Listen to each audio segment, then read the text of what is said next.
Greetings from NorCal Services for Deaf and Hard of Hearing.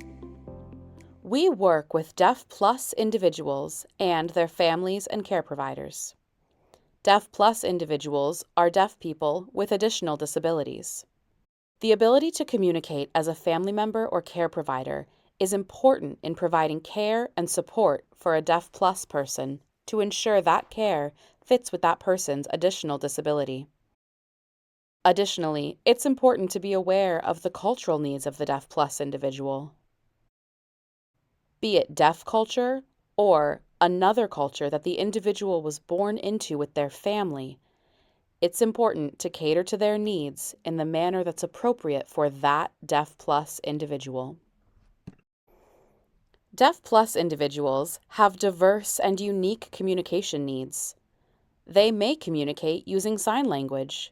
For example, "Hey, hungry? What do you want to eat or drink?" And here is an example of visual communication using gestures and photos to convey the meaning.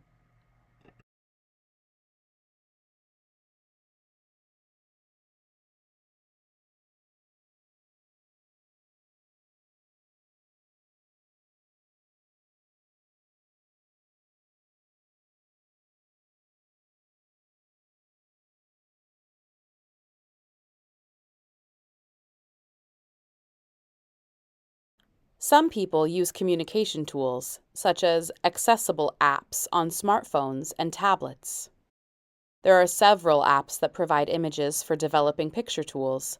The pictures can be posted on a wall or attached to a keychain and used for functional communication. Both you and the DeafPlus person in your care should prepare for emergency situations. There are many available devices that provide visual alerts.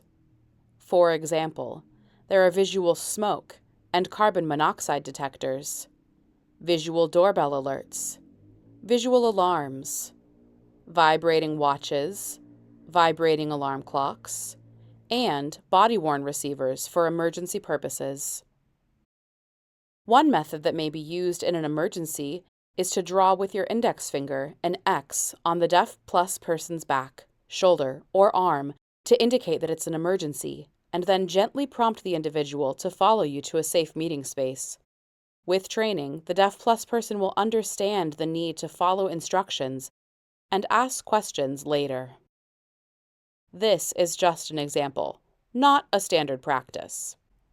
You may gently tap on their shoulder, gently flash the room light switch, wave, but not in their face, to get their attention.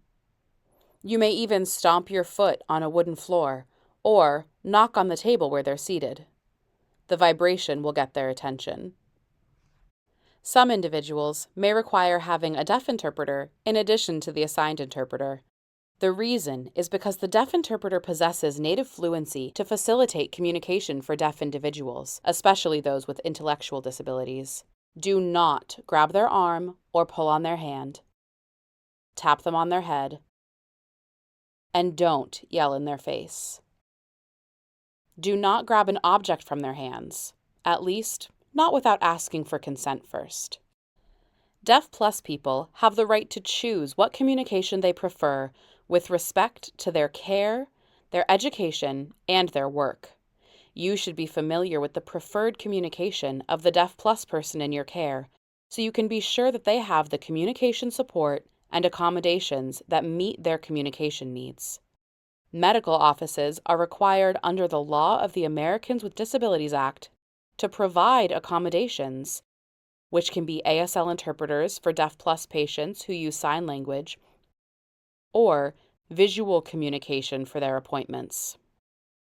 However, many medical professionals are not aware of this law. Some may require having a deaf interpreter in addition to an ASL interpreter. The deaf interpreter possesses native fluency to facilitate communication for DeafPlus individuals who are not fluent signers. Interpreters with DBI certification may be required for DeafPlus and deafblind individuals. A family member or caregiver should not be used in lieu of a professional interpreter. By having an interpreter, you can focus on your role as a family member or caregiver without the responsibility of communication. For DeafPlus individuals who struggle with nonverbal communication, you can ask for nonverbal examinations. For example, many eye doctors are trained in providing nonverbal eye examinations upon request. And a deaf interpreter can help with this as well. Having accommodation such as an interpreter for communication empowers a DeafPlus person to be an active participant at their medical appointments. If you need assistance requesting accommodations, NorCal Services for Deaf and Hard of Hearing can help. Having communication, whether through language or a communication tool, is important. By having communication, DeafPlus people have opportunities making decisions and exercising self-determination in their daily lives.